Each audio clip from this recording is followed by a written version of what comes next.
মুআজ্জাজ মুহতারাম প্রিয় সম্মানিত উপস্থিতি, মুসলমান মুমিন মুত্তাকি ভাইরা, অনেক দূর দূরান্ত থেকে এবং নিকট থেকে আগত সম্মানিত প্রিয় মুসল্লিবৃন্দ, মহান সুবহানাহু তাবারক ওয়া তাআলা খলিক মালিক রব এক ও অদ্বিতীয় আল্লাহ পাক, যার কোনো অবতার নেই, যার কোনো শরীক নেই, যার কোনো অংশীদার নেই, সেই রব্বুল আলামিনের দরবারে আমরা অগণিত অফুরন্ত শুকরিয়া জ্ঞাপন করছি, শুকরিয়া আদায় করে নিচ্ছি, যিনি অতীব দয়া পরবশ হয়ে রমজান মুবারকের আজকের দ্বিতীয় জুমাতে আমাদেরকে জুমার নামাজ আদায় করার জন্য, তারই সন্তুষ্টির উদ্দেশ্যে, তারই ইবাদতের জন্য, তারই জিকিরের জন্য, তার হাবিবের প্রতি দুরূদ সালামের জন্য আজকে আমাদেরকে এখানে উপস্থিত হওয়ার তৌফিক দিয়েছেন। আমরা সবাই কালিমাতুশ শুকর আদায় করছি, আলহামদুলিল্লাহ। আপনারা সবাই কেমন আছেন? শুকরিয়া করলে আল্লাহ রাব্বুল আলামিন তার নিয়ামত বাড়িয়ে দেন। যিনি যত শুকরিয়া করবেন তার নিয়ামত আল্লাহ পাক ততই বাড়িয়ে দেবেন। আর রমজান মুবারকের সিস্টেমটা আরেকটু ব্যতিক্রম।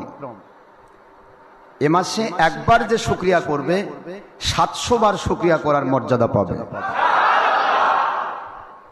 এ মাসে একবার দুরূদ সালাম পড়লো 700 বার দুরূদ সালাম পেশ করার সওয়াব পাবে। এ মাসে একটি নফল ইবাদত করলো, ফরজের সওয়াব পাবে। একটি ফরজ করলো, মিনিমাম 70 ঊর্ধ্বে 700টি ফরজের সওয়াব দেওয়া হবে। রমজান মুবারকে 1 টাকা কেউ আল্লাহর সন্তুষ্টির জন্য ব্যয় করলো, 700 গুণ বাড়িয়ে দেওয়া হবে। প্রত্যেকটা ক্ষেত্রেই রমজান মুবারকের মর্যাদা আল্লাহ রাব্বুল আলামিন অনেক অনেক গুণ বাড়িয়ে দিয়েছেন। আমরা সেই মাসে উপনীত হতে পেরেছি, এটা আমাদের আল্লাহর দয়া নয় কি? আমরা তো মরে যেতে পারতাম, কবরে পড়ে থাকলে কি রমজান মাসের এই মর্যাদাটা কি হাসিল করা সম্ভব হতো? তাহলে আল্লাহ পাক দয়া করে আমাদেরকে এ পর্যন্ত পৌঁছিয়েছেন। রহমতের দশক বিদায় হওয়ার পরে আজকে শুরু হয়েছে মাগফিরাতের দশকের প্রথম দিন। মাগফিরাতের দশকে আল্লাহ রাব্বুল আলামিন বুঝাচ্ছেন, অনেকে চিন্তা ভাবনা করে যে রহমত শেষ হয়ে গেল। আসলে কি রহমত শেষ হয়ে যায়?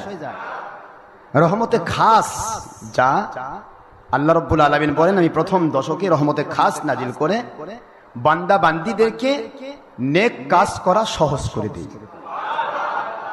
বদ কাজ ছেড়ে দেওয়া সহজ করে দিই। কারণ বুখারী ও মুসলিম শরীফের হাদিসে এসেছে, আন আবি হুরায়রা রাদিয়াল্লাহু তাআলা আনহু ক্বালা ক্বালা রাসূলুল্লাহ সাল্লাল্লাহু আলাইহি ওয়াসাল্লাম, ইদা জাআ রমাদান, যখন রমজান মাস চলে আসে, আল্লাহর হাবিব বলেন, রমজান মাস আসার সাথে সাথে ফুতিহাত আবওয়াবুল জান্নাহ, সমস্ত জান্নাতের দরজাগুলি আল্লাহ খুলে দেন। অগুল্লিকাত আবওয়াবুল জাহান্নাম, ওয়া ফি রিওয়ায়াতিন উখরা নার, জাহান্নামের সমস্ত আগুনের দরজাগুলি আল্লাহ বন্ধ করে দেন। ওয়া সুফিদাতিশ শায়াতিন, ওয়া ফি রিওয়ায়াতিন উখরা সিলসিলাতিশ শায়াতিন, শয়তান মরদুদকে শৃঙ্খলাবদ্ধ করা হয় তার পুরা গোষ্ঠী সহ। রিয়াদুস সালিহিন 3য় খণ্ড 522 পৃষ্ঠার 1221 নম্বর এই হাদিস শরীফ, 1222 নম্বর এই হাদিস শরীফ, যা এসেছে বুখারী শরীফ, মুসলিম শরীফ, তিরমিজি, ইবনে মাজাহ, আবু দাউদ, নাসাই, ফয়জুল বারী, ফাতুল বারী, উমদাতুল কারী, ইরশাদুস সারী, তাইসিরুল বারী, মুজাহিরিহাত, প্রায় 40টিরও বেশি হাদিস শরীফের কিতাবে এসেছে। আল্লাহ পাক বুঝায় দিলেন রমজান মাসে আল্লাহ পাক কত বরকত নাজিল করেন, সুবহানাল্লাহ। তাহলে শয়তানকে বন্ধ করে দেওয়া হলো কেন? শয়তান থাকলে মানুষ নেক কাজে স্পৃহা হারিয়ে ফেলে, উৎসাহটা হেরে যায়, নিরুৎসাহ পয়দা হয়। শয়তান ওয়াসওয়াসা দিলে বদ কাজে উৎসাহ জাগে, স্পৃহা জাগে, ইন্সপিরেশন জাগে। শয়তানকে বন্ধ করে দিয়ে আল্লাহ বুঝাতে চাইলেন, আমি তোমাদেরকে ওয়াসওয়াসা দেওয়ার মতো কোনো রাস্তা খোলা রাখলাম না। এখন যদি কেউ শয়তানি করো, তা শয়তানের ওয়াসওয়াসা নয়, তা নিজেরই শয়তানি। সেটা মহিলা হোক, পুরুষ হোক, জিন হোক, ইনসান হোক। রমজানের মুবারকে যদি সে হেদায়েত প্রাপ্ত না হতে পারে, আমার তো মনে হয় নতুন করে আর হেদায়েত প্রাপ্ত হওয়ার পথ আর কবে খুলবে? আমার তো মনে হয় রমাদানুল মুবারকে শয়তান বন্ধ থাকে, অন্য কোন সময় শয়তান বন্ধ থাকে না। আর মানুষ গুনার কাজ করে শয়তানের প্ররোচনা, শয়তান প্ররোচনা দেয়, প্রবঞ্চনা দেয়, নফসের তাড়না সৃষ্টি হয়, এরপরে সে ব্যক্তির রক্তের গরম হয়, এরপরে সে গুনার কাজ শুরু করে দেয়। আমার কথা কি বুঝতে পেরেছেন? শয়তানের ওয়াসওয়াসা আল্লাহ বন্ধ করে দিয়ে প্রমাণ করলেন, আমি রহমতের প্রথম দশকে রহমত নাজিল করে জান্নাতের দরজা সব খুলে দিয়েছি, জাহান্নামের দরজা বন্ধ করে দিয়েছি, আমি শয়তানকে বন্ধ করে দিয়েছি। এখন তোমাদের জন্য নেক আমল করা সহজ হয়ে গেল, বদ আমল ছেড়ে দেওয়া সহজ হয়ে গেল। সুবহানাল্লাহ। এটা হলো রহমতের খাস। একে বলা হয় বুখারী শরীফের হাদিস, ও হুয়া শাহরুস সবর, রমজান মাস হচ্ছে সবরের মাস। সবরের মাস না? বাড়িতে খাবার আছে, খেতে পাচ্ছেন না, বাড়িতে বৈধ স্ত্রী আছে, স্ত্রীর সাথে ফরজ ইবাদত করতে পারছেন না। কি কথা ঠিক না ব্যাঠিক? আপনি বাড়িতে পানিও আছে, পানিও ভরা, আবার ড্রিঙ্কসে যান না। পানিও তো বিভিন্ন প্রকার, এখন বাড়িতে ভরা পানি, ইচ্ছে করলে তৃষ্ণা নিবারণ করতে পারেন, করতে পারছেন না। এটা কি স্যাক্রিফাইস নয়? কোরবানি নয়? সবর নয়? ধৈর্য। গুনাহ করতে মন চাচ্ছে, করতে পারছেন না। আল্লাহ বুঝাই দিলেন নবীজির ভাষায়, অহুয়া শাহরুস সবর, এটা হলো ধৈর্যের মাস। আউয়ালুহু রাহমা ওয়া আওসাতুহু মাগফিরা ওয়া আখিরুহু ইতকুম মিনান নার। এর প্রথম অংশ আমি রহমতে খাস নাজিল করে বান্দাকে নেক কাজ করা সহজ করে দেই, দ্বিতীয় অংশে বান্দার জিন্দেগির গুনাহ খাতা মাফ করে দেই, তৃতীয় অংশে বান্দাকে জান্নাতি ঘোষণা দিয়ে জাহান্নাম তার জন্য হারাম করে দেই। এই সেই মাস। এ মাসে আমাদেরকে পরিপূর্ণ হতে হবে। এই মাস থেকে সবক নিতে হবে, কি করে আমরা সামনের জীবন চলবো। রমজানুল মুবারক, এই মাসে যারা নফল ইবাদত করেন, দুনিয়ার মুসলমানদের জন্য আল্লাহ রাব্বুল আলামিন এত দয়া করলেন, ইহসান করলেন। এই মাসে যদি কোন মুসলমান পুরুষ মহিলা জিন ইনসান একটি নফল ইবাদত করে, মান আদ্দা ফিহি খাসলাতিন মিনাল খায়র, আমার নবীজি বলেন বুখারী শরীফের হাদিস, যদি কেউ একটি নফল ইবাদত করে, কামান কান আদ্দা ফরিদাতান ফিমা সাওয়া, সে যেন একটা ফরজ ইবাদত করার সওয়াব পেয়ে যায়। ওমান আদ্দা ফিহা ফরিদাতান, এই মাসে যদি কেউ একটি ফরজ ইবাদত করে, ওয়াজিব ইবাদত করে, সুন্নত ইবাদত করে, কামান কান আদ্দা সাবিনা ফরিদাতান ফিমা সাওয়া, ওই মানুষটির নামায় আমলে মিনিমাম 70টি ফরজ, একে যদি 10 দ্বিগুণ করা হয় 700 গুণ হয়ে যায়। 700টি ফরজ এবং সুন্নত ওয়াজিবের মর্যাদা দেওয়া হয়। এ হলো সেই মাস। মালিক আমাদেরকে দয়া করেছেন। সবাই পড়ছি আলহামদুলিল্লাহ। দুরূদ সালাম পড়ছি দো জাহানের সৈয়দ সৈয়দুল মুরসালিন ইমামুল মুরসালিন আখিরুর রাসূল, যার পরে কিয়ামত পর্যন্ত আর নবী রাসূল আসবেন না, তিনি হলেন মুহাম্মাদুর রাসূলুল্লাহ সাল্লাল্লাহু আলাইহি ওয়াসাল্লাম। ওই নবীজির উপর দুরূদ সালাম পড়ছি, যার উপর দুরূদ সালাম পড়লে এট এ টাইমে কয়টা আমল হয়? 1 নম্বর আল্লাহর আদেশ, সূরা আহজাবের 56 নম্বর আয়াত, 33 নম্বর সূরা 22 নম্বর পারা, আল্লাহর আদেশ, সাল্লু আলাইহি ওয়া সাল্লিমু তাসলিমা, আমার নবীকে আদবের সাথে সালাম দাও এবং দুরূদ শরীফ পেশ করতে থাকো যৌথভাবে। জোরে বলুন সুবহানাল্লাহ। এই আয়াতের আদেশ হিসেবে আমার নবীর উপরে দুরূদ সালাম পেশ করলে আল্লাহর একটা ইবাদত হয়। কার ইবাদত হয়? যেটা আল্লাহর ইবাদত, সেটাই আল্লাহর জিকির। নামাজ পড়ছেন, কার ইবাদত? এটা আল্লাহর জিকির। রোজা রাখতেছেন, কার ইবাদত? এটা আল্লাহরই জিকির। হজ করতেছেন, কার ইবাদত? যেটাই আল্লাহর ইবাদত, সেটাই আল্লাহর জিকির। আল্লাহর স্মরণেই তো বান্দা ইবাদত করে, নাকি আল্লাহর স্মরণ বাদ দিয়ে ইবাদত হয়? আপনারা কি কষ্ট আছে নাকি এসির বাতাস খাবেন? আশেপাশে সব এসি মসজিদ, সব মসজিদ ভেদ করে গরম খাওয়ার জন্য আসছেন। আপনাদের মতো সেকি ফাইজলা মানুষ আর কি আছে? কি ঠিক না? ঠিক জোরে বলেন। একে তো রমজান মাস, দ্বিতীয়ত আরো সবর, আরো স্যাক্রিফাইস। মজা হলো যত স্যাক্রিফাইস করবেন তত আপনার মর্যাদা বেশি। স্যাক্রিফাইসেই মর্যাদা, স্যাক্রিফাইসেই মর্যাদা। সাহাবায়ে কেরাম রাদিয়াল্লাহু আনহুম এত সহজে মর্যাদা পাননি, সারা জীবন স্যাক্রিফাইস করেছেন। নাকি এসির বাতাস খেয়ে ঘুমাইছেন? সারা জীবন স্যাক্রিফাইস। অর্ধ জাহান করেছেন শাসন, ধুলির তখতে বসি। অর্ধ জাহান করেছেন শাসন, ধুলির তখতে বসি। খেজুর পাতার প্রাসাদ আপনার, ও ওমর বারে বারে গেছে খসি। সারা জগতের অর্ধ জাহানের খলিফা আমিরুল মুমিনিন ওমর ফারুক রাদিয়াল্লাহু আনহু, তার প্রাসাদ ছিল খেজুর পাতা। সুবহানাল্লাহ। তার ধুলির তক্ত ছিল। ইচ্ছে করলে ওনারা সোনা খেয়ে সোনা হজম করতে পারতেন। কি খাইবেন?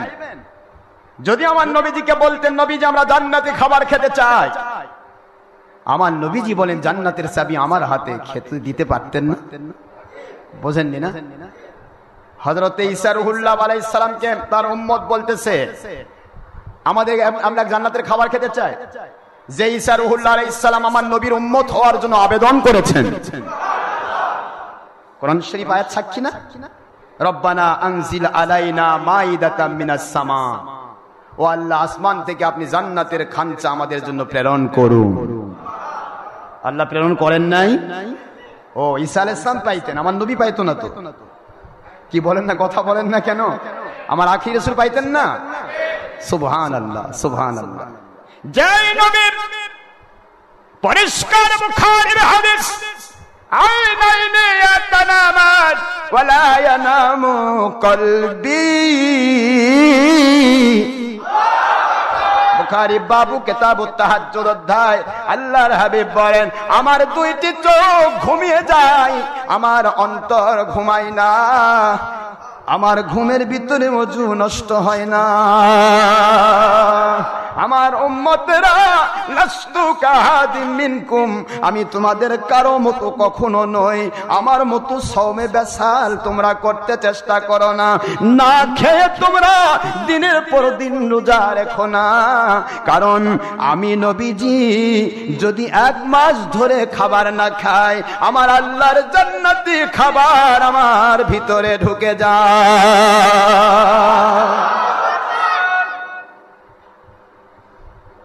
আল্লাহর হাবিব যদি নাও খান, খাবার কোত্থেকে আসে? এ আল্লাহর কুদরত থেকে দেওয়া হয়। আপনাদের আমাদেরকেও দেওয়া হয়। যদি রোজার মাসে এই যে দিনের বেলা যত ক্যালোরির প্রয়োজন আপনার, এই ক্যালোরিটা ফিল আপ করতেছে আমার আল্লাহ কুদরত দিয়ে। সারাদিন না খেয়ে আছেন, আমার মালিক দয়া করে ইহসান করে আমাদেরকে না খেয়ে থাকার তৌফিক দিয়েছেন।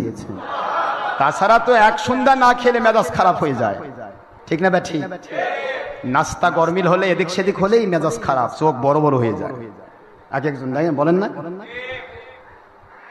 আল্লাহ রাব্বুল আলামিন বলেন কুদরতি ক্যালোরি আমি তোমাদেরকে দেই, যার কারণে তোমরা রোজা রাখতে পারো। জোরে বলুন সুবহানাল্লাহ। তো নবীজি পাক সাল্লাল্লাহু আলাইহি ওয়াসাল্লামের সাহাবায়ে কেরাম যা ইচ্ছা তাই খেতে পারতেন। কথা বলেন না কেন? তাই খেতে পারতেন। আমার নবীকে একবার আল্লাহ পাক বলেন, নবীজি গো আমি আপনাকে উহুদ পাহাড়টা স্বর্ণ বানিয়ে দিই। উহুদ পাহাড়কে ছোট পাহাড় নাকি? পুরা উহুদটা স্বর্ণ বানাই দিই। আল্লাহ কি হবে? কই ওই উহুদ পাহাড়ের স্বর্ণ আপনার উম্মতের জন্য সেটিং দেবেন, যে যত চায় তাকে খাবার দিবেন। একেতে উহুদ পাহাড়, দ্বিতীয়ত বরকতের নবী। 1 গ্লাস দুধ 1000 লোককে খাওয়াতে পারেন, দুধ দুধই থাকে। সুবহানাল্লাহ পড়বেন না জোরে? সেই বরকতের নবীকে আল্লাহ বলতেছেন আপনাকে আমি উহুদ পাহাড়টা সোনা বানিয়ে দিই।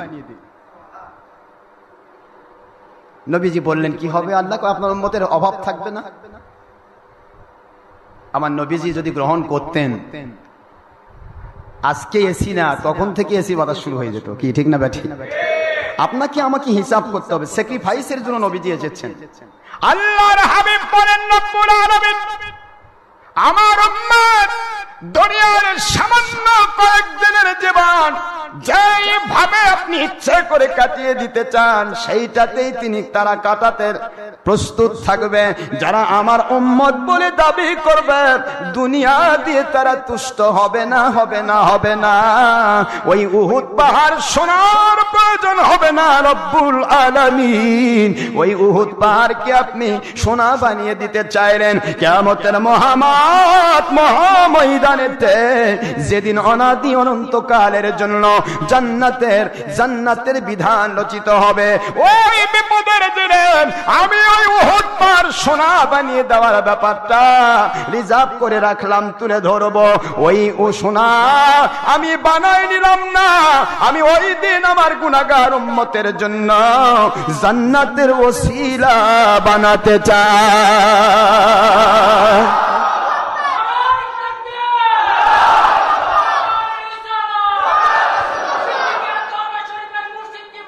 ওই দিন জান্নাতের ওসিলা হিসেবে আমি নিতে চাই, কারণ ওটা অনাদি অনন্তকালের জন্য।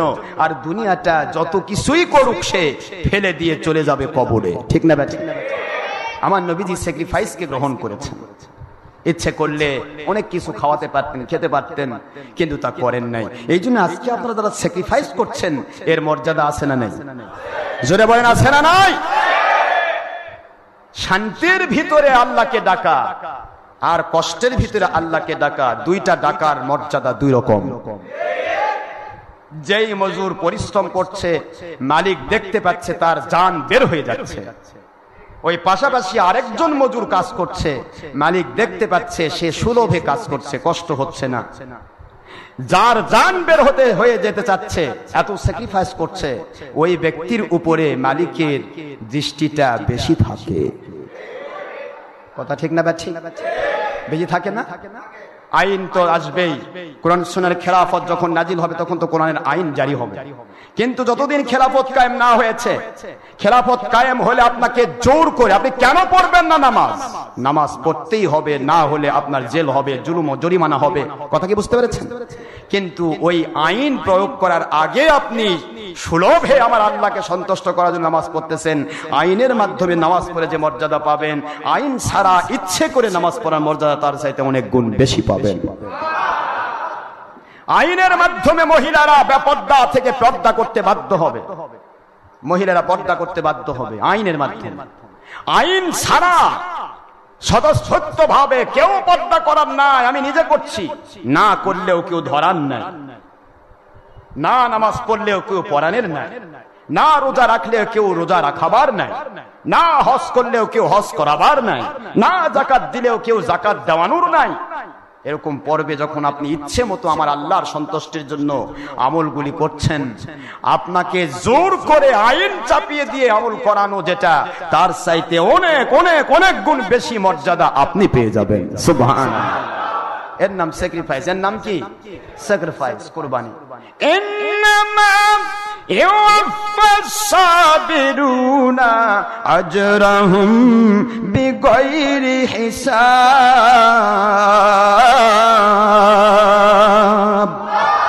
আল্লাহ বলেন, স্যাক্রিফাইসের মর্যাদা আমার কাছে এত বেশি রে, ওইটা দুনিয়াবাসী গণনা করে শেষ করতে পারবে না। স্যাক্রিফাইসের মর্যাদা, কোরবানির মর্যাদা, ত্যাগ ও তিতিক্ষার পরাকাষ্ঠা দেখানোর মর্যাদা অনেক অনেক বেশি, যা দুনিয়াবাসী কাউন্ট করে শেষ করতে পারবে না। সূরাতুল জুমার 10 নম্বর আয়াত। আমি বারবার বলি, আমি আপনাদেরকে স্যাক্রিফাইসের কথা শোনাচ্ছি এই জন্য, রমজান মুবারক হচ্ছে স্যাক্রিফাইসের মাস। কিসের মাস? মা বোনেরা পর্দা করছে। আমাদের এখানে যে সমস্ত মায়েরা কষ্ট করে আসেন, দেখেন জামাত পড়তে পারছে না, জামাতে নামাজ পড়তে পারছে না। জামাতে নামাজ পড়া মহিলাদের জন্য কি? জোরে বলুন, বিলকুল হারাম। কেউ যদি এটাকে জায়েজ বলে, সাহাবায়ে কেরাম রাদিয়াল্লাহু আনহুমের ইজমাকে অস্বীকার করার কারণে কোরআন শরীফের সূরাতুল ফাত 26 নম্বর পারা 48 নম্বর সূরা 29 নম্বর আয়াতের শেষাংশ লিয়াগিযু বিহিমুল কুফার, এই আয়াতের ভিত্তিতে সে কাফির হবে। নাউজুবিল্লাহ বলুন। সাহাবায়ে কেরাম রাদিয়াল্লাহু আনহুম, সমস্ত সাহাবায়ে কেরামের ইজমা, এবং সেখানে মহিলাদের মধ্যে শ্রেষ্ঠ মহিলা নবীজির স্ত্রী উম্মুল মুমিনিন প্রায় 9 জন স্ত্রী তখন ছিলেন। কয়জন? হুজুর ইন্তেকালের পরে কয়জন স্ত্রী ছিলেন? 9 জন। এই 9 জন স্ত্রী এবং আম্মাজান উম্মুল হযরতে আয়েশা সিদ্দিকা রাদিয়াল্লাহু তাআলা আনহা উম্মুল মুমিনিন, তিনি স্টিল, বুখারী শরীফের হাদিস খুলুন, তিনি স্টিল সেই সময়ে সাহাবায়ে কেরামের ইজমা হয়েছে মহিলাদের জামাতে নামাজে আসা নিষিদ্ধ। সুবহানাল্লাহ পড়বেন না? আর নবীজির হাদিস দিয়ে যদি আসি তাহলে চলে আসতে হবে কোরআন শরীফে। আল্লাহ পাক রব্বুল আলামিন বলেছেন, ইয়া আইয়ুহাল্লাযীনা আমানু ইযা নুদিয়া লিস-সালাতি মিন ইয়াউমিল জুমআ ফাসআউ ইলা যিকরিল্লাহি ওয়া দারুল বাই'a যালিকুম খায়রুল লাকুম ইন কুনতুম তা'লামুন। দুনিয়ার মুসলমানেরা সূরাতুল জুমআ 9 নম্বর আয়াত শরীফ আল্লাহ বুঝাইলেন, ও দুনিয়ার মুসলমান পুরুষেরা, মহিলাকে ডাকা হয় নাই, মুসলমান পুরুষ যারা জুমার নামাজের আজান হলে তোমরা ব্যবসা বাণিজ্য ছেড়ে জুমার নামাজের জন্য দৌড় দাও। জুমার নামাজের জন্য ডাকা হয়েছে কাদেরকে? ব্যবসা বাণিজ্য কারা করে? ও দারুল বাই'a, বাই'a শব্দের অর্থ ব্যবসা বাণিজ্য, কেনা বেচা। আল্লাহ বললেন ব্যবসা বাণিজ্য সব ছেড়ে দিয়ে ফাসআউ ইলা যিকরিল্লাহ, আল্লাহর জিকিরে নামাজে জুমার জন্য তোমরা জুমাতে দৌড় দাও। সুবহানাল্লাহ বলুন। তাহলে জুমার নামাজে মহিলাদেরকে আল্লাহ জামাত শর্ত রাখেননি, জুমার নামাজে মহিলাদেরকে আল্লাহ জামাতে নেননি। জামার প্রথম শর্ত হলো মহিলা না পুরুষ হওয়া। সুবহানাল্লাহ। প্রথম শব্দ হলো মুসলিম হওয়া, দ্বিতীয় শব্দ পুরুষ হওয়া, তৃতীয় শব্দ স্বাধীন হওয়া, চতুর্থ শব্দ আপনার মুকিম হওয়া। মুসাফিরের উপরে জুমা ফরজ আইন নয়। সুবহানাল্লাহ জোরে বলেন। মুসাফির ইচ্ছে করলে নামাজ পড়তে পারবে, কিন্তু সে জোহর পড়লে যথেষ্ট হয়ে যাবে। তাহলে মহিলার জন্য ফরজ আইন জুমার নামাজই নাই, সেখানে মহিলাদেরকে নিয়ে যাওয়া হচ্ছে তারাবির নামাজ, সালাতুত তাসবিহ পড়াচ্ছে, সালাতুল তাহাজ্জুদ পড়াচ্ছে। হায় রে, দুনিয়াতে কতদিন আর আপনারা ছলচাতুরি করে 2 নম্বর মুন্সিরা টাকা কামাবেন? ইসলামটাকে আর কত ছলচাতুরি করে ওইদিক সেদিক করবেন? ঈদের জামাতে নিয়ে যাচ্ছে, দেখবেন কিছুদিন পর মাইকিং হবে। খেলাফত যদি নাজিল হয়, এদেরকে প্রথম কোরআনের আইন লঙ্ঘন করার কারণে মুরতাদ হিসেবে সাব্যস্ত করা হবে। এরা সবচাইতে বড় মুরতাদ। আমার নবীজি বলেন, উম্মে হুমায়দ রাদিয়াল্লাহু আনহা, আমি হলাম সমস্ত সাহাবী মহিলাদের জন্য, উম্মতের জন্য রুহানি বাবা। বাবার সাথে মেয়ের দেখা করা জায়েজ নাকি না জায়েজ? জায়েজ। এই জন্য আমার পিছনে আমার নবী আখেরি রাসূল হুজুর বলেন, আমার আলোচনা শোনা মহিলা পুরুষের জন্য জরুরি। এই জন্য আমার আলোচনা শোনার জন্য আপনারা আসবেন। এই আসার কথাটা আমি বলেছিলাম ততক্ষণ পর্যন্ত যতক্ষণ আমার আল্লাহর কোরআনের আইন নাজিল না হয়েছে। আমার আল্লাহর কোরআনের আইন নাজিল হয়ে গেল, ওয়া করনা ফি বুয়ুতিকুন্না ওয়ালা তাবাররাজনা তাবাররুজাল জাহিলিয়াতিল উলা।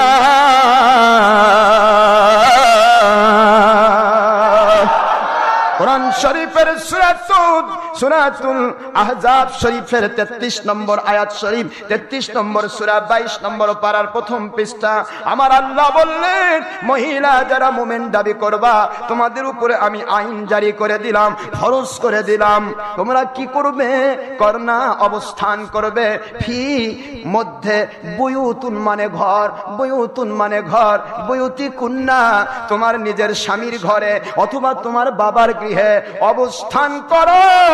বাহিরে জাহিলিয়াতের মহিলাদের মতো ঠাট্টামক লাগায়া বের হইও না। আল্লাহু আকবার। একই আয়াতে দুইটা আদেশ, একটা হলো আদেশ ঘরের মধ্যে অবস্থান করো, দ্বিতীয় নম্বর নিষেধ বাহিরে বের হইও না। সুবহানাল্লাহ পড়বেন না?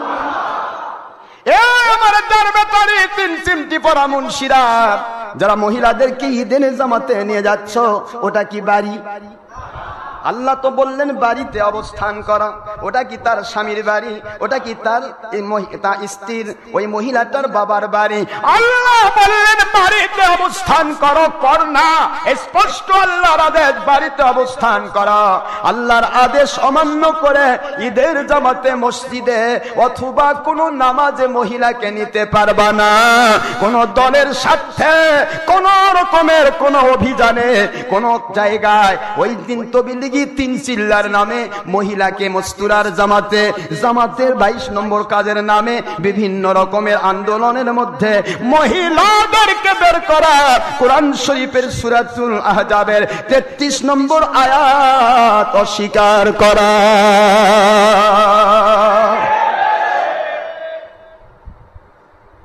কোরআন শরীফের আয়াতকে অস্বীকার করে, অমান্য করে আপনি নিয়ে যাচ্ছেন কোথায়? আল্লাহর হাবিব বলেন, আমার পিছনে এসে নামাজ পড়ার চাইতে তোমরা যদি ঘরের প্রকোষ্ঠে নামাজ পড়ো, তাহলে তোমাদের যেহেতু কোরআনের আয়াত নাজিল হয়ে গেছে, আরেকটা অতিরিক্ত ফরজ আদায় করার জন্য 25 গুণ সওয়াব তোমরা বেশি পাবে। আখেরি রসুলের পিছে, আখেরি রসুল হলো রুহানি বাবা, তার সাথে মহিলাদের দেখা করা যায়। তারপরেও তার পিছে গিয়ে মসজিদে নববীতে জামাতে নামাজ পড়ার চাইতে মহিলা যদি ঘরের প্রকোষ্ঠে একা একা সাহাবী মহিলা তারা যদি নামাজ পড়ে, সওয়াব হবে জামাতের চেয়ে 25 গুণ। তাহলে আজকে যে মুন্সি ডের ব্যাটারি তিন চিমটি পরা মুন্সিরা মহিলাদেরকে নিয়ে যাচ্ছে ডেকে ডেকে জামাতে, ঠিক আছে, ওরা কি আমার নবীর চাইতেও বড় ইমাম নাকি? হ্যাঁ, নবীর চাইতেও বড়? নবীজি বলেন আমার পিছে নামাজ পড়া যায়, বাড়িতে ঘরের প্রকোষ্ঠে নামাজ পড়লে কত গুণ সব বেশি, আর এদের পিছে গেলে 49 কোটি গুণ। মাস্তুরার জামাত তবলিগীদের হয়েছে, মহিলাদের ছবি পর্যন্ত তুলছে, ভিডিও করছে, মহিলারা বিশাল উপরে ইয়া দিয়ে মাইকে ওয়াজ করতেছে, মহিলা শুনতেছে।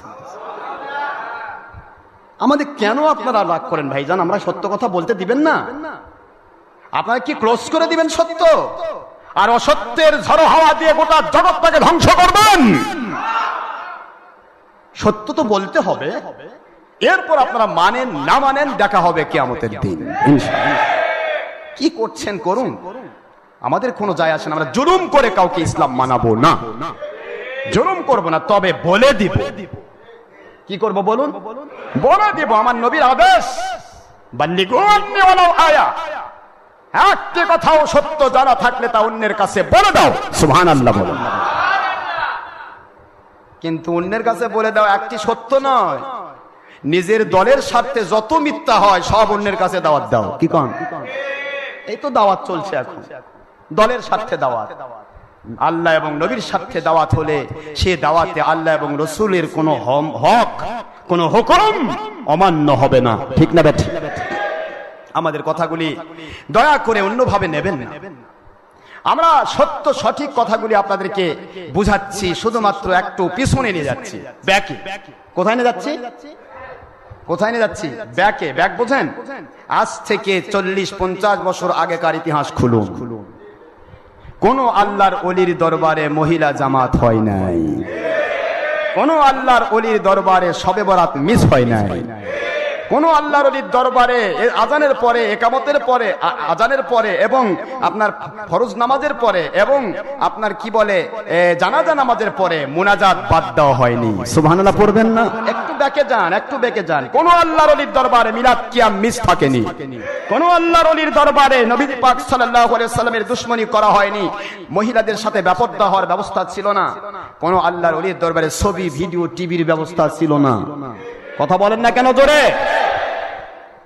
প্রত্যেক আল্লাহর ওলির দরবারে আজও যেগুলি হক আল্লাহর দরবার, ওলির দরবার, সমস্ত আল্লাহর ওলির দরবারে সুন্নাহর সিস্টেমে মানুষকে দাঁড়িয়ে দেওয়া হয়। এবং আমার নবীজির আরেকটা সুন্নত, হায়ালাত সালার সময় দাঁড়ানো হয় আজও। আপনারা দেখেন ঠনঠনিয়াতে যান, তারপরে বিভিন্ন ওলিয়া উলিয়া যারা হকের উপর আছে, যারা বাতিল পথে গেছে তার তো আমি কথাই বলবো না, হকের উপর যে ওলিয়া উলিয়া আছেন এখনো, তাদের প্রত্যেক দরবারে যান, জানাজার পরে দোয়া হয়, তাদের প্রত্যেক দরবারে যান, মিলাদ হয়, কিয়াম হয়, তাদের প্রত্যেক দরবারে যান, সূরা তারাবি হয়, খতম তারাবি নয়। খতম তারাবি ওলিয়া উলিয়াদের কোন দরবারে নেই, কারণ এই বাংলাদেশে ইসলাম নিয়ে এসেছিলেন যারা, তারা আওলাদে রসুল, আওলাদে সাহাবীগণ, যেটা সঠিক ইসলাম সেটাই তারা পরিবেশন করছেন। তবে আমি খতম তারাবিকে নিরুৎসাহিত করব না। খতম তারাবি যেহেতু কোরআন শরীফের খতম করা হচ্ছে, কোরআন শরীফের খতম যদি কেউ সঠিকভাবে আলিফ লাম থেকে শুরু করে মিনাল জিন্নাতি ওয়ান নাস পর্যন্ত শুনতে পারে মনোযোগ সহকারে, অবশ্যই সে ফরজ ওই সুন্নাত তারাবি নামাজের পরেও অতিরিক্ত একটা কোরআন শরীফের খতম, পরিপূর্ণ খতমের সে সওয়াব পাবে। কিন্তু যদি এসে হাফেজ কি পড়তেছে আরেক হাফেজ ধরতেছে না, বুরু বুরু বুরু বুরু বুরু বুরু ওলা দোয়াল্লেন, বুরু বুরু বুরু বুরু কি এরকম হচ্ছে না? কি পড়তে পড়তে পড়তে লাস্টে দাদা আনতুম লা তাআলামু, পাঁচখানে কি কইছে কেউ জানে না, কথা বলেন না কেন? এরকম কোরআন শরীফ কেউ পড়ে, আর এরকম কোরআন শরীফ না শুনে কেউ মশা মারতেছে, কেউ বসে থাকতেছে, কেউ অন্যমনস্ক হচ্ছে। কোরআন যখন পড়া হয় তখন শোনা, তার উপর আরেকটা ওয়াজিব, ফরজ ওয়াজিবের হুকুম বর্তায়। এখন আপনি খতম তারাবির নামে খতম পড়তেছেন, আলহামদুলিল্লাহ, কিন্তু কোথায় কি পড়তেছে আপনি নিজেও বুঝতেছেন না, আপনি শুনতেছেন না। বা হুজুর গোটা মাস পড়ছি, খতম করে ফেলছি। খতম আপনি করেননি, আপনি ওয়াজিব তরকের গুনাহ করেছেন। হিসাব করুন।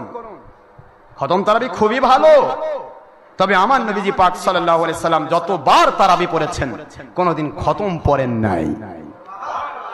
তিনি পড়েছেন সুন্নাত, সেটা সূরা তারাবি, তাও তিনি ভাগ করে দিয়েছেন আলাম তারা থেকে শুরু করে সূরা নাস পর্যন্ত তোমরা দুইবার তাকরার করো, এতে মানুষের কষ্ট কম হবে এবং মানুষ অতি সহজেই কোরআন শিখতে পারবে, অতি সহজেই নামাজ কমপ্লিট হবে। যারা বলুন সুবহানাল্লাহ।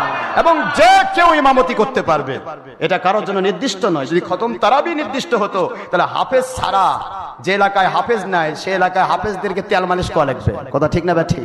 আর এইটাই ওয়াহাবি খারিজিরা বানাতে চায় যে আমরা সব হাফেজের কারখানা বানাবো আর মানুষকে বলবো আমরা ছাড়া তোমাদের উপায় নাই। কথা কি বোঝেন না? বোঝেন না? আপনাকে জিম্মি করার জন্য এগুলি চালু করা, আসলে কিন্তু এগুলি নয়, বরং খাস সুন্নাত হচ্ছে সূরা তারাবি। অথচ আপনারা দেখতে পাচ্ছি কিছু কিছু মানুষ আছেন আরামে এসির বাতাস খাওয়ার জন্য ওইদিকে দৌড়াচ্ছেন, কি ঠিক না ঠিক? যান, যে যেখানে ভালো লাগে থাকেন, তবে কোরআন শরীফ যখন পড়া হবে তখন শোনা ওয়াজিব, ওয়াজিবের তরকের গুনাহটা যেন না হয়, এটা খেয়াল রাখবেন। ওয়াজিবটা আদায় করতে হবে। আর যদি হাফেজ কমপ্লিট ভালো না পড়ে তাহলে সঠিকভাবে পড়ার জন্য তাকে তাকিদ দিতে হবে। তারপরেও ব্যাপার আছে, যেই হাফেজটা আপনাকে নামাজ পড়াচ্ছে তারাবির নামাজ সুন্নাত, তারাবির নামাজ কি সুন্নাত, এবং আপনার তারাবির নামাজ জামাতে পড়া সুন্নতে মুআক্কাদায়ে কিফায়া, সুন্নতে মুআক্কাদায়ে কিফায়া। যদি কেউ তরক, অনেকগুলো মানুষের পক্ষে কিছু মানুষ আদায় করলে সবার পক্ষে কিফায়াটা আদায় হবে। জামাতের কথা বলছি, কথা কি বুঝতে পেরেছেন? এখন আপনি সুন্নতে মুআক্কাদায়ে কিফায়া পালন করতে আসলেন, এখন নামাজ যার পিছে পড়ছেন সে হাফেজের আকীদা যদি সুন্নি হয় আলহামদুলিল্লাহ, কিন্তু সে হাফেজের আকীদা নবী মাটির মানুষ, আমাদের মতো বড় ভাইয়ের মতো। নবীর উপর মিলাদ কিয়াম করলে তাকে সালাম দেওয়া যাবে না, শিরক। এই ধরনের আকীদা যদি হাফেজের হয় তাহলে সুন্নতে মুআক্কাদায়ে কিফায়া পালন করবে আসে, আপনার নামাজ তো হলোই না, খালি ম্যাজিক করে চলে গেল। কোন দিকে যাচ্ছি আমরা? কে কি চালু করলো আমার বিষয় নয়, আমার বিষয় হলো আপনার আকাইদ নাই, আপনার ঈমান নাই, ঈমান নাই, আপনার নামাজ রোজা হজ যাকাত ফরজই নাই, নফল কি করবেন? আমার নবীজি সম্পর্কে সঠিক আকায়েদ যার আছে তার প্রত্যেকটা নামাজ রোজা হজ যাকাত 700 গুণ। সুবহানাল্লাহ জোরে বলেন না কেন? আমি বলছি যারা হাফেজে কোরআন, যারা আজকের উলামায়ে দেওবন্দি কওমি খারেজি, যারা আলা মাযহাবী অথবা অন্য কোনো কেউ তাদের খেদমতে আরজ করছে, অথবা সয়সি তবলিগি, ইলিয়াসি তবলিগি, আপনারা যত আমল করেন, আমি আপনাদের কারো বিরোধী নই, আমল যত করেন, এত আমল করতে আল্লাহর ওলি হওয়া লাগে না, অত আমল করেন আপনারা আল্লাহর ওলি হয়ে যাওয়ার কথা। কিন্তু আমি তো দেখলাম না কয় বছরে কয়টা ওলি বের হচ্ছে, আমি তো একটাও পাচ্ছি না। দিন রাত কোরআন নিয়ে পড়ে থাকতেছেন, দিন রাত হাদিস নিয়ে পড়ে থাকতেছেন, দিন রাত নামাজ নিয়ে পড়ে থাকতেছেন, দিন রাত মসজিদ মাকাচ্ছেন, দিন রাত সব করতেছেন। আমি আপনাদের পায়ে হাত দিয়ে বলবো, দুনিয়ার সব ঠিক আছে, কিন্তু যদি তলা না থাকে তাহলে থাকবে কি? আপনারা আকায়েদ ঠিক করুন, আপনাদের আকায়েদ ঠিক করুন, নবীর দুশমনি বন্ধ করুন, আপনাদের ওই আমলগুলি আপনাদেরকে ওলি বানিয়ে দিবে। জয় বলুন সুবহানাল্লাহ। যে যত কষ্ট করছেন, শ্রম দিচ্ছেন, পরিশ্রম করছেন, এ সব কিছু হচ্ছে উইদাউট সার্ভিসে। চাকরি নাই কিন্তু ডিউটি পালন হচ্ছে। চাকরি না করে ডিউটি পালন করলে যেমন 4 পয়সার মূল্য দেওয়া হয় না, আল্লাহর নবীর দুশমনি করে সারা দিন রাত 24 ঘন্টা কোরআন হাদিস নিয়ে পড়ে থাকলেও 4 পয়সার মূল্য থাকে না। এইটাই আমরা বুঝাই দিতে চাচ্ছি, যেটার মেজদাক হলো ইবলিস।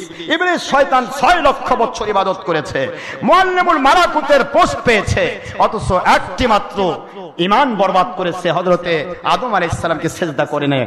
এই একটি আদেশে অমান্য করার কারণে ইবলিসের সারা জীবনের লক্ষ লক্ষ বছর ইবাদত যেমন তাকে মূল্য দিতে পারে নাই। আমার আল্লাহ বলেন, ইবলিস তুই হলি সমস্ত দুনিয়ার যত আমলদার, আমল করে করে যারা নিজেকে অহংকারী বানিয়েছে, আমি আমল করি, আমি নামাজ পড়ি, আমি রোজা রাখি, আমি হজ করি, আমি যাকাত দেই, আমি সারাদিন তাসবিহ ঠেলি, আমি সারাদিন মেসাক নিয়ে ঘুরি, সব ঠিক আছে, কিন্তু আমার নবীজির দুশমনি যারা করে তোর মতোই তারা হবে।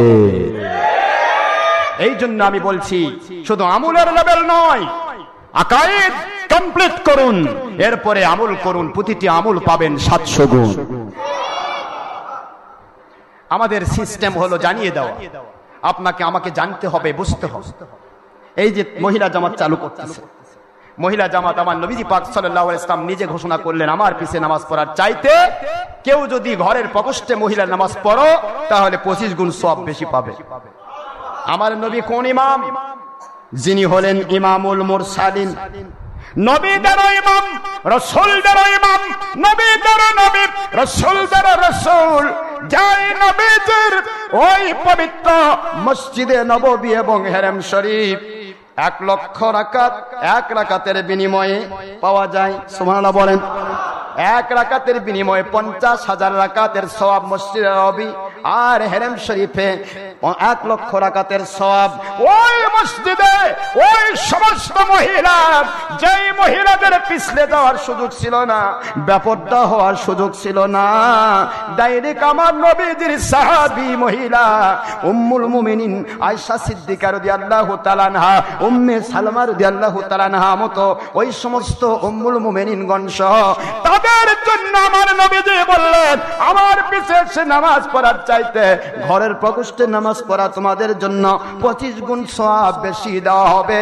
আজকে যারা মহিলাদেরকে নিয়ে জামাতে নামাজ পড়াতে চাও, বলুন আপনারা নবী প্রেমে করছেন না দুনিয়ার স্বার্থে করছে? কিসের স্বার্থে করছেন ভাইজান? আমার নবীর চাইতে তো আপনি বড় ইমাম নন। আপনি যে ঈদগাহে নিয়ে যাচ্ছেন, যে মসজিদে নিয়ে যাচ্ছেন মহিলাদেরকে, ওটা তো মসজিদে নববীর চাইতে অথবা কাবা ঘরের চাইতে বড় দামি জায়গা নয়। আপনি যে মহিলাগুলোকে নিয়ে যাচ্ছেন, এরা তো সারাদিন বাজার করে, ঘাট করে, ওই বাজারি মহিলা ছাড়া কেউ কখনো 2 নম্বর মুন্সির ডাকে সাড়া দিতে পারে না। হক্কানি ওলি আউলিয়ার পথের মানুষ মহিলা যারা, তারা কখনোই 2 নম্বর মুন্সিদের ডাকে সাড়া দেবে না। বাজারি মহিলা সারা জীবন নেকেড হয়ে বাজার করে, ঘাট করে, সব করে, মনে করতেছে যাক ডাক দিছে দূর দিয়ে যা মসজিদ ও মাখায় ফেলি। কি কোন কেন এই মহিলা, যে মহিলাগুলিকে আপনারা ডেকে নিয়ে যাচ্ছেন নামাজের দুর্নাম করে, তারা কি আমার আম্মা জান আয়েশা সিদ্দিকার চাইতেও বেশি দামি মহিলা? তাহলে কি বোঝাতে চাচ্ছি আমরা? উদ্দেশ্য একটাই, মহিলা যদি না আসে, মহিলার দ্বারা পুরুষকে খাম করা যায়। একটা মহিলা যদি সাইজ করা যায় আমার দলের পক্ষে, তাহলে ওই মহিলা তার স্বামীকে সাইজ করবে। তার বেটা এক্সারসাইজ করবে, তার বাপ এক্সারসাইজ করবে, তার এলাকাবাসী মহিলা এক্সারসাইজ করবে, আর সমস্ত মহিলার ভোট পাওয়াটা আমার জন্য সহজ হবে। সমস্ত মহিলার অর্থ টাকা পয়সা পাওয়া আমার পক্ষে সমর্থন পাওয়া সহজ হবে। তাহলে দুনিয়ার স্বার্থে দিনকে বিক্রি করে যারা, আমার নবীজি বললেন ওয়াইলুল লিল উলামায়ে সু, ওই সমস্ত উলামায়ে সু যারা দুনিয়ার স্বার্থে দিনকে বিক্রি করে, ওদের জন্য আল্লাহ আপনি পবিত্র অভিসম্পাদ করুন, ওদের জন্য অয়েল দোজক নির্দিষ্ট করুন। নাউজুবিল্লাহ। সুতরাং আমাদেরকে হিসাব করতে হবে। আমার মা বোনেরা যারা আমাদের সাথে সম্পৃক্ত হয়েছেন, আপনারা কষ্ট করে এসেছেন নামাজ পড়ার জন্য নয়, আপনারা আলোচনা শুনতেছেন। আমার নবীজি আলোচনা শোনাটা সুন্নত করেছেন, জোরে বলুন সুবহানাল্লাহ। আমার নবী পাক সাল্লাল্লাহু আলাইহি ওয়াসাল্লামের আলোচনা শোনার জন্য মহিলাদেরকে মসজিদে যেতে দেওয়া হতো, যার কারণে বুখারীর হাদিসে আসছে হায়েজা মহিলাও যেতে তারা অনুমতি পাইতো, জোরে বলুন সুবহানাল্লাহ। তাহলে হায়েজা মহিলাকে যেতে অনুমতি দেওয়া হচ্ছে নামাজের জন্য, জোরে বলেন না কেন? যখন কোন মহিলার হায়েজ হয় তখন নামাজ থাকে। তাহলে কি বুঝতেছেন? নবীর পিছে নামাজ পড়ার জন্য মহিলারা যেত না নবীর আলোচনা শোনার জন্য যেত? কোন জায়গায় কোনটা সেটিং করে কি করছেন দেখা হবে কিয়ামতের দিন। হয় সংশোধিত হন, নয়তোবা দেখা হবে কিয়ামতের দিন। খালি টিভির মুন্সিদের এদিক সেদিক কথা শুনে লাফাবেন না। টিভির মুন্সিরা কখনোই আপনাকে সঠিক ইসলামের বার্তা দেবে না। বলদ কিয়ামত পর্যন্ত যেমন দুধ দিতে পারবে না, হতে পারে গাভীর মতোই চেহারা। টিভির মুন্সিরা কিয়ামত পর্যন্ত আল্লাহর সন্তুষ্টির ইসলাম দিতে পারবে না, হতে পারে মৌলবী মুন্সি ওলি আউলিয়ার চাইতে উন্নত মানের চেহারা, কারণ তারা হারামের মধ্যে মশগুল। যে হারামের ভিতরে মশগুল থাকে, হারাম ছেড়ে দেওয়া তার জন্য ফরজ। এই ফরজ যে তরক করে সে ব্যক্তি আপনাকে নফল শিখাবে কেমনে? সে আপনাকে নবীর সুন্নত শিখাবে কেমনে?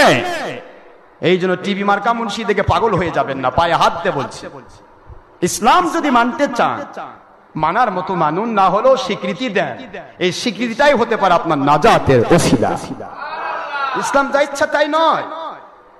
স্বামীর হক আদায় করা স্ত্রীর জন্য, স্ত্রীর হক আদায় করা স্বামীর জন্য, সন্তানের হক আদায় করা মা বাবার জন্য, মা বাবার হক আদায় করা সন্তানের জন্য, তারপরে বৌমার হক আদায় করা শাশুড়ির জন্য, শাশুড়ির হক আদায় করা বৌমার জন্য, ছেলের বউয়ের হক আদায় করা। কথা কি বুঝতেছেন নাকি আপনারা? আমার কথা বোঝেন? এগুলি এক একটা ফরজ, এক একটা সুন্নত, 100 শহীদের মর্যাদা। এখন স্বামীর হক আদায় কেমনে করলেন আপনি? স্বামীর আদেশ ছাড়া অন্য কোন পুরুষ পরপুরুষের আদেশ মানা হারাম। তাহলে স্বামীর পিছে একমাত্র একটা মহিলা নামাজে ইক্তেদা করতে পারে, তবুও বরাবর নয়, বরাবর পিছনে দাঁড়াতে হবে। কথা কি বুঝতে পেরেছেন? কিন্তু ডক্টর আশরাফ সিদ্দিকীর পিছে এসে নামাজ পড়বেন, ডক্টর আশরাফ সিদ্দিকী আল্লাহু আকবার বলবে, আপনি ডক্টর আশরাফ সিদ্দিকীর গোলামি করতে বাধ্য হবেন। কথা বলেন না কেন? আমি সেজদা না দিলে আপনি সেজদা দিতে পারবেন না, আমি রুকু না দিলে আপনি রুকু দিতে পারবেন না, আমি সেজদা থেকে মাথা না তুললে আপনি না মাথা তুলতে পারছেন না। তাহলে মহিলা যেহেতু তার স্বামী ছাড়া অন্য কাউকে বস মানতে পারবে না, তাহলে কি করে একটা মহিলা নামাজে গিয়ে আরেকজন ইমামকে ফলো করবে? একটু কি বোঝেন না? আমার নবী পাক সাল্লাল্লাহু আলাইহি ওয়াসাল্লাম তিনি ইমামুল মুরসালিন, তাকে মানা প্রতিটা পুরুষ মহিলা যিনি ইনসান সকলের জন্য ফরজ। সেটা ঠিক আছে, কিন্তু আমি তো পরপুরুষ, আমার ওই আদেশটাই মহিলারা ফলো করবে যেটা আল্লাহর কোরআন রাসূলের সুন্নাহর আদেশ। জোরে বলুন সুবহানাল্লাহ। এটা বুঝতে হবে। সোনার ভাইরা, আমার আম্মা জানেরা, আপনাদের খেদমতে বলবো, রমজানুল মুবারকে হিংসা বিদ্বেষ পরস্পরের সাথে করা যাবে? গীবত করা যাবে? কোন রকমের হিংসা বিদ্বেষ চলবে না। আবার গীবতকে ওইটাকে বলবেন না। মানুষকে সংশোধন করার জন্য সত্য বলা উত্তম জিহাদ, উত্তম জিহাদকে গীবতের আওতায় নেওয়া যাবে না। আমরা যখন সত্য কথা বলি, গীবত করে, গীবত করে। গীবত বোঝেন আপনি? গীবত হলো কাউকে ছোট করার উদ্দেশ্যে তার পিছনে কিছু বলা। কথা কি বুঝতে পেরেছেন? আর উত্তম জিহাদ হচ্ছে কাউকে সংশোধন করার উদ্দেশ্যে প্রকাশ্য করে দেওয়া। সুবহানাল্লাহ জোরে বলেন। সবই বুঝতে হবে। শাশুড়ির কাছে তার বৌমা নিজের মেয়ের মতো হতে হবে। বুঝতে পেরেছেন? নিজের মেয়ের সাথে একজন মা যেমন ব্যবহার করে, শাশুড়ি তার বৌমার সাথে ঠিক সেরকম ব্যবহার করবে। এক্ষেত্রে যদি একটু কম বেশি করে তাহলে তার মেয়ের উপর জুলুম শুরু হবে। একদিকে অন্যের মেয়েকে সে জুলুম করবে, আরেকদিকে তার মেয়ের উপর আল্লাহর কুদরতি ভাবে জুলুমের ব্যাপার ঘটবে। মেয়ে যদি না থাকে, তার বেটার বউকে যেমন সে কষ্ট দিচ্ছে, অনুরূপ ভাবে আমার আল্লাহর কুদরত তাকে কিয়ামতের দিন কষ্ট দেবে। নাউজুবিল্লাহ বলেন। একজন ছেলের বউ তার শাশুড়ির সাথে, তার শ্বশুরের সাথে যেমন তার মায়ের সাথে তার বাবার সাথে ব্যবহার করেন, ঠিক ওই ব্যবহারটাই দেখাতে হবে। মা বাবার সাথে ব্যবহার করলে যে সওয়াব হয়, এই পরিমাণ সওয়াব ওই বেটার বউ পেয়ে যাবে। কিন্তু একটু যদি এদিক সেদিক করেন, কোন মহিলা নিজের, এখন বাংলাদেশে দুইটা পর্ব হয়ে গেছে। স্বামী শাশুড়ির আন্ডারে যদি বৌমা থাকে, শাশুড়ির পক্ষ থেকে বৌমার উপরে জুলুম করা হয়। কিছু ফ্যামিলি আছে, কথা কন না কেন? আবার কিছু ছেলে সন্তান টাকা পয়সা উপার্জন করে, মা বাবা তাদের আন্ডারে থাকে। এই জন্য সন্তানের বউ, বেটার বউ আবার মা বাবার উপরে, শ্বশুর শাশুড়ির উপরে নির্যাতন করে। আমি পায়ে হাত দিয়ে বলবো, জুলুম কেউ কারো উপর করা যাবে না। ইন্নাল্লাহা লা ইয়াহদিল কওমাজ জালিমিন। আল্লাহ বলেন, আমি জালিমদেরকে হেদায়েত দান করি না। আর হেদায়েত যারা পায় না তারা জাহান্নামে যায়, তারা জান্নাতের গন্ধ পায় না। আল্লাহু আকবার বলে। এই জন্য জুলুম করা যাবে না। যেখানে যার যা মর্যাদা, সেখানে সেই মর্যাদা দেবেন। আমার নবীজির উপর দুরূদ সালাম পড়ার আদেশ আমার আল্লাহর, দরুদ পড়ব নবীর উপর, আর আল্লাহর আদেশ ফরজ ইবাদত হয়ে যাবে, জিকির হয়ে যাবে। আল্লাহর আদেশ স্বামী স্ত্রীর হক আদায় করো, স্ত্রীর হক স্বামী আদায় করবে। স্ত্রীর হক আদায় হয়ে গেল, আল্লাহর আদেশ ফরজ ইবাদত হয়ে গেল। স্বামীর হক আদায় করলে স্ত্রী, আল্লাহর হক আল্লাহর পক্ষ থেকে ফরজ ইবাদত হয়ে গেল। আর সন্তান তার মা বাবার সাথে ভালো ব্যবহার করলো, মা বাবার দিকে খেয়াল রাখলো, এটা তার মা বাবার যেমন একদিকে খেদমত হলো, আরেকদিকে আল্লাহ পাকের একটা ফরজ ইবাদত হয়ে গেল। জোরে বলুন সুবহানাল্লাহ। আরেকদিকে সন্তানকে সঠিক তরবিয়ত দেওয়া, সঠিকভাবে তাদেরকে সঠিকভাবে তৈরি করা, সঠিকভাবে তরবিয়ত দান করা, লেখাপড়া করানো, আল্লাহওয়ালা বানানোর চেষ্টা করা, মা বাবার পক্ষ থেকে দায়িত্ব পালন করা, এটাও সন্তানকে মানুষ করার ক্ষেত্রে হলো বটে, কিন্তু আল্লাহর পক্ষ থেকে আদেশ ফরজ ইবাদত হয়ে গেল। মহিলারা স্বামীর জন্য, পরিবারের জন্য রান্না করে খাওয়াচ্ছে, তারা কাপড় পরিষ্কার করতেছে, একদিকে স্বামীর খেদমত করে, পরিবারের খেদমত করে তারা রান্না বাড়া করে খাওয়াচ্ছে, এইটা সে মর্যাদা পাইল। অপরদিকে আল্লাহর হুকুম ফরজ ইবাদতের সওয়াব পাইল, নবীজির সুন্নাত 100 শহীদের মর্যাদা পেয়ে গেল। আর স্বামীরা তারা বাইরে কাজ করবে, ওই কাজ করে টাকা পয়সা উপার্জন করে বাড়িতে নিয়ে আসতেছে, টাকা পয়সা বাড়ির জন্য খরচ করতেছে, স্ত্রীর জন্য, সন্তানের জন্য খরচ করতেছে। এই খরচ করাটা তারা একদিকে একটি সুন্নাত 100 শহীদের মর্যাদা পাবে, অন্যদিকে আল্লাহর হুকুম একটা ফরজ ইবাদতের সওয়াব পেয়ে যাবে। আর তাদের প্রত্যেক লোকমা, যতগুলি ফ্যামিলি মেম্বার খাবে, প্রতি লোকমা সদকায়ে জারিয়ার সওয়াব তারা পেয়ে যাবে।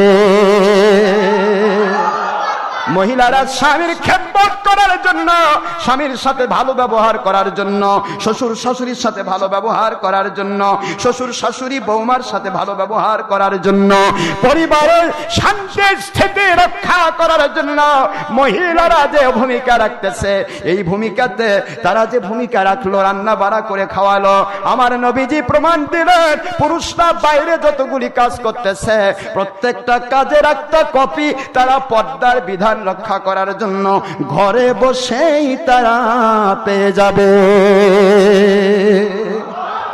আল্লাহু আকবার জোরে বলুন। এই জন্য রমজান মাসে, রমাদানের মোবারকে এইগুলি আমাদেরকে শিক্ষা গ্রহণ করতে হবে। আসুন আমি আপনাদের খেদমতে বলতে চাই, খবরদার মহিলাদেরকে কখনো জামাতে নিয়ে যাওয়া, কয়জন বললেন? সবাই ঠিক আছেন তো নাকি?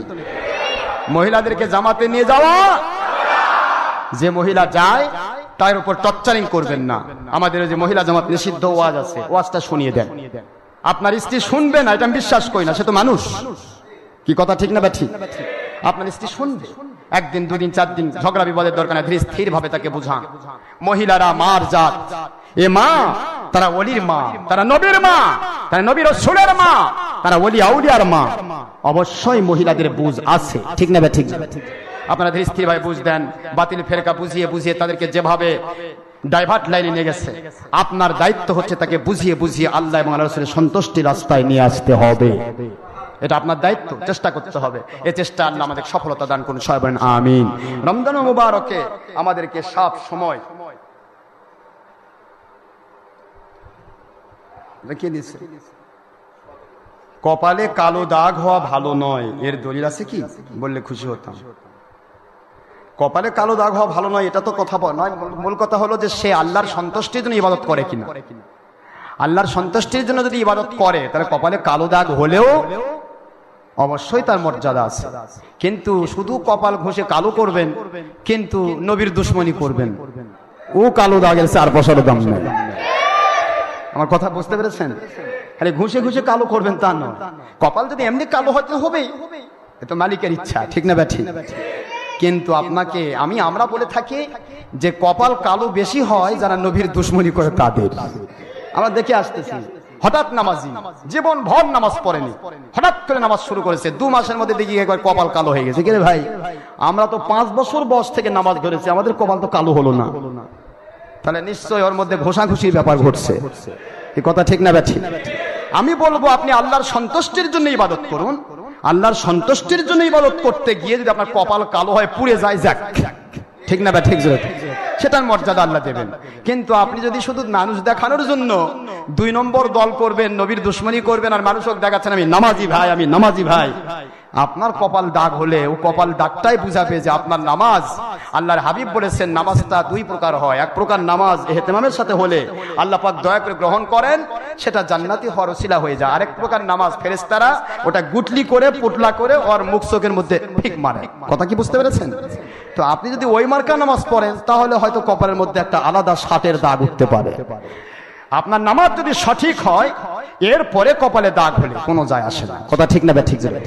আল্লাহর সন্তুষ্টির জন্য নামাজ পড়ুন, আল্লাহ পাকের হাবিবের উপরে দুশ্মনী আকীদা রাখবেন না, তাহলেই আপনার কপাল কালো হোক আর সাদা হোক ওটার সাথে কোনো ব্যাপার ঘটবে না। এটা মনে রাখবেন। তো এখন আমরা হিসাব করে দেখছি রাসূল পাক সাল্লাল্লাহু আলাইহি ওয়াসাল্লাম আমাদেরকে শিক্ষা দিচ্ছেন রমজান মুবারক সম্পর্কে। আমরা রমজান মুবারকের একটু আলোচনায় চলে আসি। আলোচনা অনেক গভীর বড় কথা, কিন্তু শেষ তো হবে না। আমি রমজান মাসে অনেক এই যে তারাবির নামাজ পড়তেছি, 8 রাকাত তারাবি পড়া, 8 রাকাত তারাবির নামাজ আপনাদের পায়ে হাত দিয়ে বলবো, আমার পক্ষ থেকে যারা 8 রাকাত তারাবি পড়েন তাদেরকে কিয়ামত পর্যন্ত আমি চ্যালেঞ্জ করলাম, কিয়ামত পর্যন্ত 8 রাকাত তারাবির একটা দলিল দুনিয়ার কোন বৈধ সন্তান দিতে পারবে না। এর চেয়ে বড় কথা আছে? 8 রাকাত তারাবির কোন দলিল কেউ দিতে পারবে না। হ্যাঁ, 8 রাকাত তাহাজ্জুদের দলিল দিতে পারবে। আপনারা বুখারী শরীফের বাবু কিতাবুত তাহাজ্জুদ খুললে পাবেন। বাবু কিতাবুত তাহাজ্জুদ, তাহাজ্জুদ অধ্যায়ের ভিতরে হাদিস, সেই হাদিসটা নিয়ে এসে তারাবিত লাগিয়েছে। আমার কথা বোঝেন না? বোঝেন? তারাবিহের নামাজ 20 রাকাতই সুন্নতে মুআক্কাদা। 1 রাকাত কম করলে তার সুন্নতে মুআক্কাদা। ভালো করে মুখস্থ করে রাখেন, যোহরের আগে 4 রাকাত, পরে 2 রাকাত সুন্নতের 1 রাকাত যদি কম কেউ পড়ে যেমন কবিরা গুনাহ হবে, ওই সুন্নত আদায় হবে না। তারাবির নামাজ 1 রাকাত কম করলে তারাবি আদায় হবে না, কবিরা গুনাহ হবে। কথা কি বুঝতে পেরেছেন? এটা নফল নামাজ নয়। যদি নফল হতো তাহলে আপনি ইচ্ছা মতো পড়বেন। যেমন তাহাজ্জুদের নামাজ সুন্নতে জায়েদা, সুন্নতে জায়েদা নফলের গুরুত্ব। তাহাজ্জুদের নামাজ সুন্নতে জায়েদা নফলের গুরুত্ব। এটা যে পড়বে সে সুন্নতের মর্যাদা পাবে, যে পড়বে না তার কোনো গুনাহ হবে না। কাজেই তাহাজ্জুদ নামাজ 32 রাকাত থেকে 2 রাকাত পর্যন্ত পড়া যায়। 2, 4, 8, 10, 12, 14, 16, 18, 20, 22, 24, তারপরে 32। জোরে বলুন সুবহানাল্লাহ। তাহাজ্জুদের নামাজ যেহেতু নফল, সুন্নতে জায়েদা, এই জন্য আপনি কম থেকে বেশি পর্যন্ত যা ইচ্ছা তাই পড়তে পারবেন, যেটা পড়বেন সেটা মর্যাদা পাবেন। কিন্তু তারাবিহের নামাজ যেহেতু সুন্নতে মুআক্কাদা, এর এক রাকাত কমও করা যাবে না, বেশিও করা যাবে না। আমার কথা বোঝেন নাকি আপনারা? কিন্তু তারাবির নামাজ কোথায় নিয়ে যাচ্ছেন আপনারা? কেউ বলতেছে যেটাই তাহাজ্জুদ সেটাই তারাবি। এটা হলো ভাইজান? যেটা তারাবি সেটা তাহাজ্জুদ হয়? আচ্ছা ঠিক আছে, দেখি তো আমরা এই দিক থেকে একটু দেখি। তারাবিহের জামাতে নামাজ পড়া সুন্নতে মুআক্কাদা কিফায়া, আর তাহাজ্জুদের নামাজ জামাতে পড়া হারাম, মাকরুহে তাহরিমি, হারাম, বেদাতে সাইয়্যা। নাউজুবিল্লাহ পড়বেন না? এখনো ওয়াহাবিরা সৌদি আরবিয়া দখল করে আছে। সৌদি আরবে মক্কা মদিনা দুই জায়গাতেই তাহাজ্জুদের আজান দেওয়া হয়, কিন্তু তাহাজ্জুদের কোনো জামাত হয় না। আজান দিয়ে ডাকা হয়, যার মতো সে তাহাজ্জুদ পড়ে নেয়, এরপরে ফজরের আজান দেওয়া হয়, তারপর ফজর নামাজ শুরু হয়। কি কথা তো ঠিক আছে নাকি? কথা বলেন নাকি? তাহলে তাহাজ্জুদের জামাত নিষিদ্ধ, আর তারাবিহের জামাত সুন্নতে মুআক্কাদায়ে কিফায়া। সুবহানাল্লাহ পড়বেন না তো? না, তাহাজ্জুদের নামাজ রাত্রি 12টার পরে ওয়াক্ত আসে, আর তারাবিহের জামাত এশা নামাজের সাথেই হয়। সুবহানাল্লাহ পড়বেন না?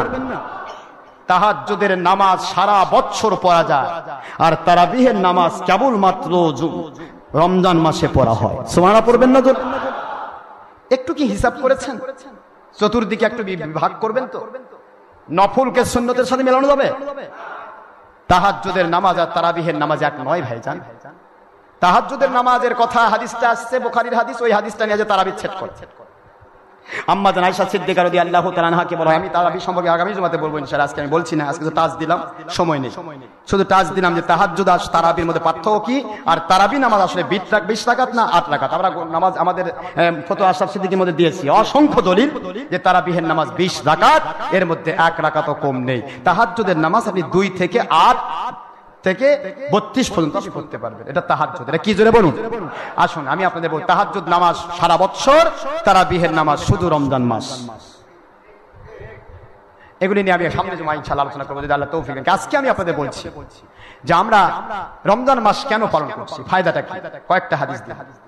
عن أبي هريرة رضي الله تعالى عنه قال قال رسول الله صلى الله تعالى عليه وسلم من صام إيمانا واحتسابا غفر له ما تقدم من ذنبه أو كما قال رسول الله صلى الله عليه وسلم رواه البخاري مسلم في الباري فتح الباري وغير ذلك 50 كتابا صحيحا وفي رواية أخرى في البخاري مسلم عن أبي هريرة رضي الله تعالى عنه قال قال رسول الله صلى الله عليه وسلم من صام وقام إيمانا واحتسابا غفر له ما تقدم من ذنبه وفي رواية في البخاري ومسلم عن ابي هريره رضي الله عنه قال قال رسول الله صلى الله عليه وسلم من صام وقام ليله القدر ايمانا واحتسابا غفر له ما تقدم من ذنبه او كما قال رسول الله صلى الله عليه وسلم رواه البخاري مسلم في الباري فتح الباري عمدة البخاري شرح الشارح বুখারী শরীফ মুসলিম শরীফের হাদিস।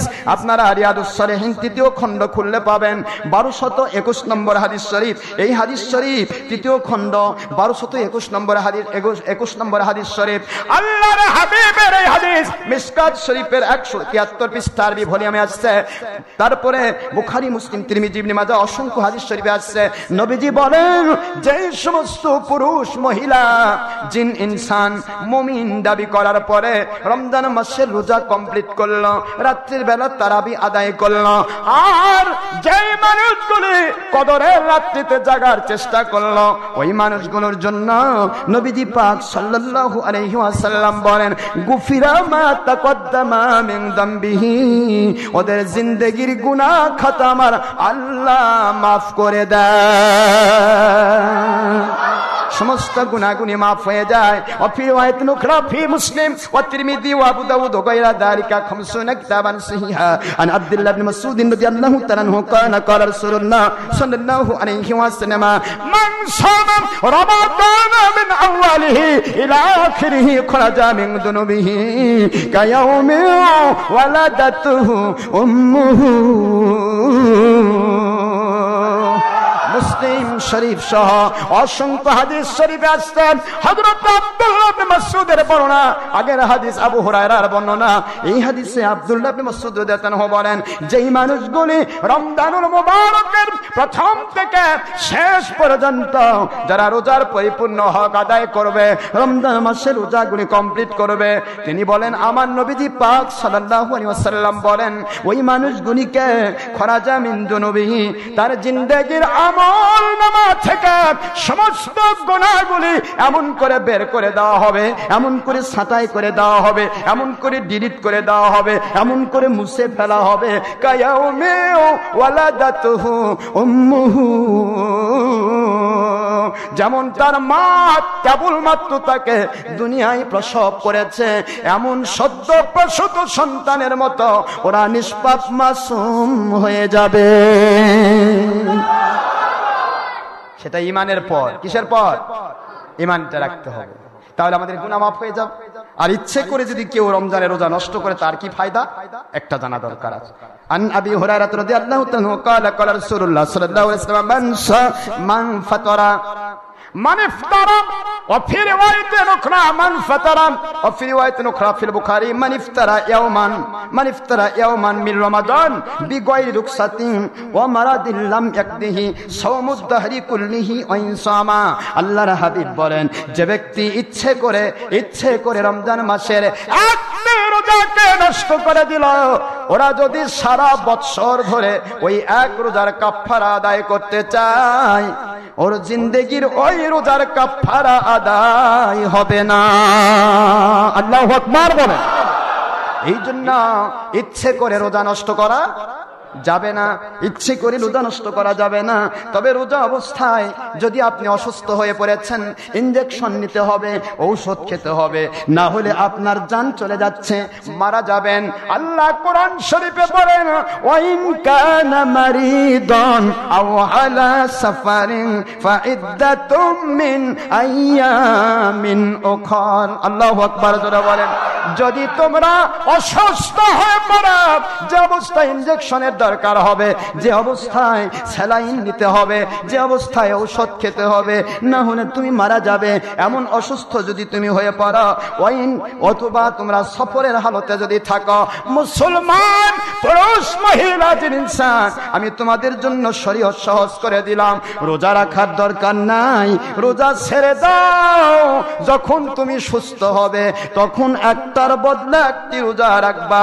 রমজান মাসে রোজা রাখলে যে সওয়াব হতো, ওই পরিমাণ সওয়াব তোমাদের দেওয়া হবে। কথা বুঝতে পারতেছেন আপনারা? কোরআন শরীফ সূরাতুল বাকারার 154, 184 এবং 185 দুইটাতে আয়াত আছে। আল্লাহ পাক বলে দিলেন যে যদি কেউ অসুস্থ হয় তাহলে সে অন্য সময় রোজা রাখবে, রোজা ভেঙে ফেলবে। তারপরও আজকাল কিছু মুন্সি বলে যাচ্ছে রোজা অবস্থায় ইনজেকশন নিলে রোজা নষ্ট হবে না। এখন আমি আপনাদের বলবো, আল্লাহর কোরআনের ফতোয়ার চাইতে আপনারা বেশি ফতোয়া বোঝেন। আল্লাহ তো বলেন অসুস্থ হলে সে রোজা ছেড়ে দেবে। কথা বোঝেন না আপনারা? অসুস্থ হলে কি হবে? রোজা ছেড়ে দিবে। আল্লাহ ঘোষণা দিলেন ছেড়ে দিতে, আর আপনি বলতেছেন আপনি রোজাও থাকেন, ইনজেকশনও নেন। তার মানে কি আপনি আল্লাহর চেয়ে বড়? কি ফতোয়া চিন্তা করতে পারেন আপনার? রোজা অবস্থায় ইনজেকশন নিলে নষ্ট হবে না, এটা একবার লিখিত ফতোয়া, ওহাবি খারিজির ফতোয়া। রোজা অবস্থায় ইনজেকশন নিলে রোজা নষ্ট হবে না কথা যে বলবে, সে ব্যক্তি কোরআন অস্বীকারী বেঈমান হবে। কারণ আল্লাহর হাবিব বলেছেন ইদাহ তাকান্না, এক কথা ইদাহ তাকান্না, যদি কেউ কিছু ঢুকায় ফি রমাদান, রমজান মাসে রোজা রেখে কেউ যদি কোনো কিছু তার ভিতরে ঢুকায়, তাহলে সে ব্যক্তি রোজা কি হবে? নষ্ট হয়ে যাবে। এটা বুখারী শরীফের হাদিস। ঢুকালে রোজা নষ্ট হয়, আর সেটা অল্টারনেটিভ করেছে। কেউ কেউ কয় যে রোজা অবস্থায় যদি রক্ত বের হয় তাই রোজা মাকরুহ হয়ে যায়। রোজা অবস্থায় রক্ত বের হলে রোজা নষ্ট হবে না, রোজা মাকরুহ হবে না। রোজা অবস্থায় রক্ত বের হলে, যদি ইনজুরি হলে এত বেশি রক্ত বের হয়েছে যে সে অসুস্থ, তাকে ওষুধ খেতে হবে, স্যালাইন খেতে হবে, তাকে সুস্থতার জন্য ড্রাগ নেওয়া দরকার আছে, এই জন্য সে রোজা ভেঙে ফেলবে। কিন্তু রোজা অবস্থায় কোন রক্ত বের হলে রোজার কোনো ক্ষতি হবে না, এটা মনে রাখবেন ভালো করে। ওযু অবস্থায় কিছু বের হলে ওযু নষ্ট হয়, এটা সবসময় উসুলটা মনে রাখবেন। রোজা অবস্থায় কিছু ভিতরে ঢুকালে রোজা নষ্ট হয়, আর কিছু বের হলে ওযু নষ্ট হয়, যার কারণে বাই মারলে ওযু নষ্ট হয়, পেশাব করলে ওযু নষ্ট হয়, পুঁজ বের হলে ওযু নষ্ট হয়, রক্ত গড়িয়ে পড়লে ওযু নষ্ট হয়, তারপরে পায়খানা করলে ওযু নষ্ট হয়। কিন্তু যদি রোজা অবস্থায় কিছু বের হলে ওযু নষ্ট হতো, তাহলে রোজা অবস্থায় পেশাব করলেও ওযু নষ্ট, রোজা নষ্ট হতো। রোজা অবস্থায় পায়খানা করলে, রোজা অবস্থায় যদি রক্ত বের হলেও রোজা নষ্ট হতো, তাহলে রোজা অবস্থায় পেশাব পায়খানা বাতাস মারলেও তো রোজা নষ্ট হবে। কথা কি বোঝেন না বোঝেন না? একটু কি চিন্তা করেছেন? কোন কিছু ভিতর থেকে বের হওয়া ওযু নষ্টের কারণ, আর কোন কিছু ভিতরে ঢুকানো রোজা নষ্টের কারণ। এটা কি মনে থাকবে? এই কথাটা মনে রাখবেন। এটা হলো উসুল, কোরআন সুন্নাহর উসুল।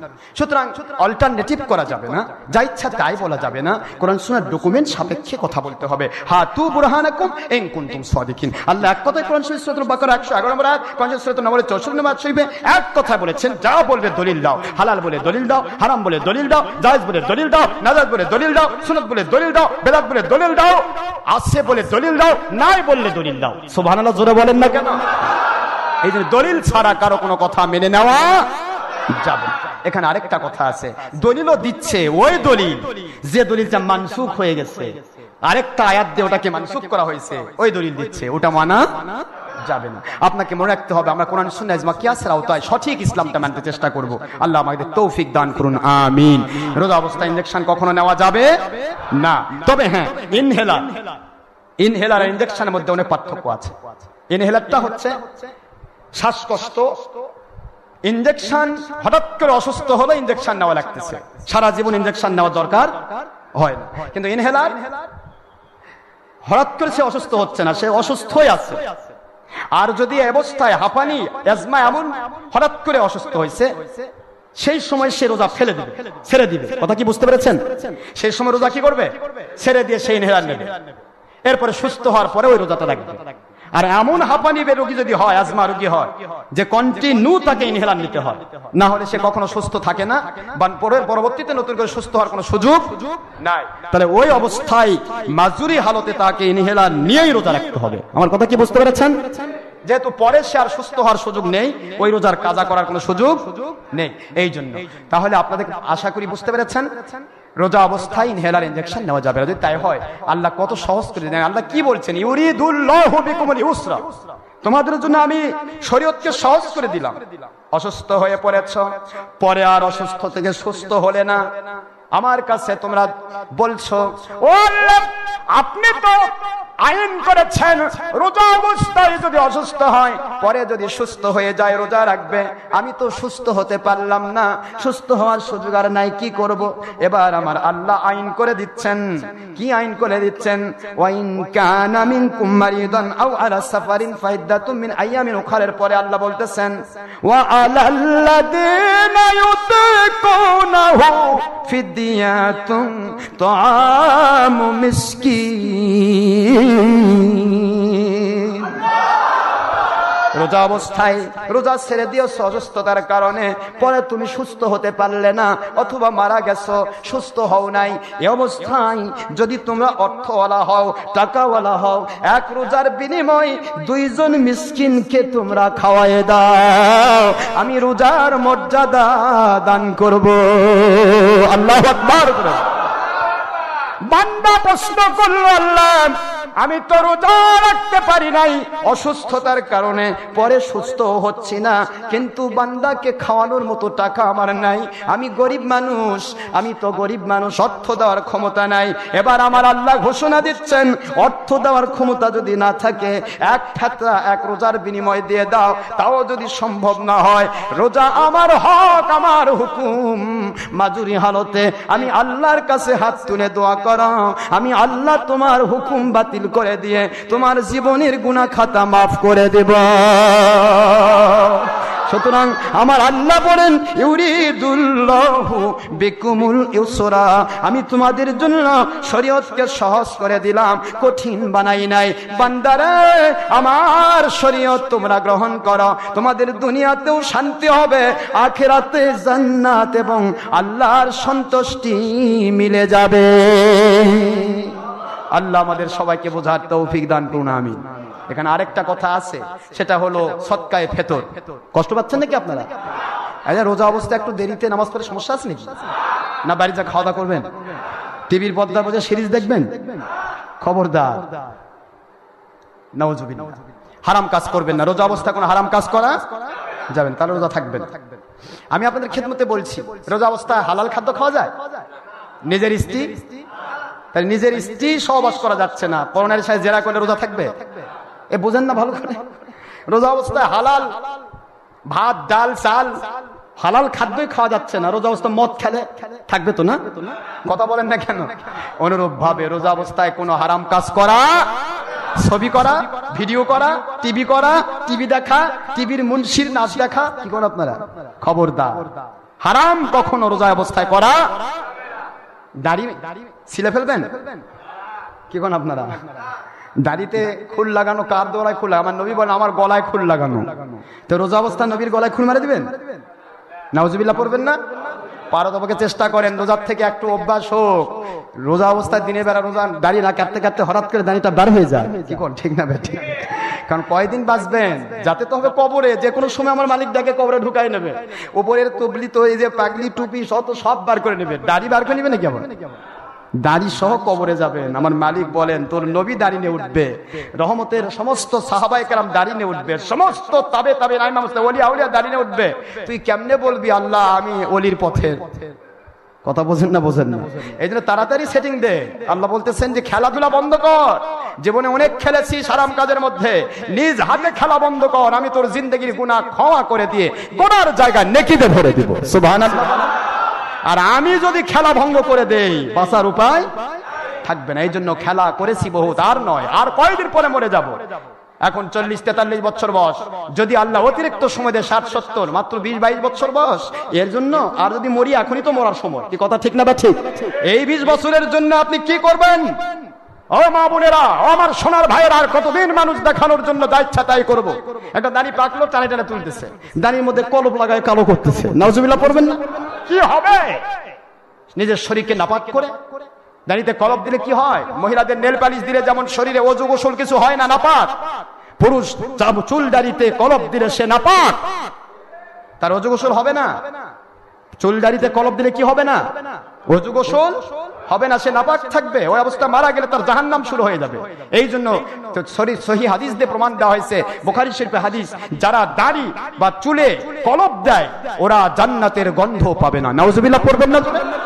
এই জন্য সাবধান। সব দিকে সাধারণ মানুষের ভুল হতে পারে, কিন্তু আজকে মৌলবী মুন্সিরা দেখি একবারে কালো কুটকুটা করতেছে। বাপরে, কিরে তুই নাপাক, তোর পিছে যারা নামাজ পড়বে নামাজ যাবে কই? এত ওযুই হয়নি, গোসলই হয়নি, এর পিছে নামাজিদের কি অবস্থা? কথা বলেন না কেন? চিন্তা করতে পারেন একটু? আমরা বলি তো মন খারাপ করেন, আমাদের সত্য বলতে দিবেন না, গলা চিপে ধরবেন। মরে যাব তবু সত্য বলবো ইনশাআল্লাহ। কয়দিন বাঁচবো? কবরে চলে যাব না? কথা বলে না কেন? কবরে যাব না? কবরে যাওয়ার সময় কি হবে? সব তো পড়ে থাকবে। যে বউকে খুশি করার জন্য দাড়িতে কলপ মারছেন, যে বউকে খুশি করার জন্য, বান্ধবীকে খুশি করার জন্য, 2 নম্বরই করার জন্য আপনি নিজে চ্যাংড়া সাজছেন। চ্যাংড়া বোঝেন নাকি? সারা জীবন যুবক। আল্লাহ কি বুঝাচ্ছেন যে আল্লাহ তোমাকে তৈরি করেছেন, যখন দাড়ির দরকার ছিল না শিশু, তখন দাড়ি হয়েছে? বোঝেননি? কথা বোঝেননি? মাথার চুল নিয়ে সন্তান পৃথিবীতে আসলো, দাড়ি আসলো না কেন? বোঝেন না কথা? চুল নিয়ে সন্তান পৃথিবীতে আসলো, দাড়ি আসলো না কেন? আমার মালিক বলেন চুল আমি দিয়েছি, আর দাড়িটা পরবর্তীতে তোর উপর সেটিং দিলাম। শরীয়ত যখন আসবে তখন দেখি তুই কি করিস। সুবহানাল্লাহ জোরে বলেন না কেন? একটু চিন্তা ভাবনা করো। আমার মালিক খলিক রব প্রতিটা জিনিস আমাদেরকে সিস্টেম মতো দিয়েছেন, এগুলিকে কখনো এদিক সেদিক করবেন না, কিছুই হবে না। ওই কয়দিন মরবো তো, মরার আগে ঠিক হয়ে যায়, ঠিক না ব্যাঠি? মরতে হবে, মরার সময় আমার কেউ রিসিভ করবে না, আমার সেই দাড়িওয়ালা নবীজি রিসিভ করবেন।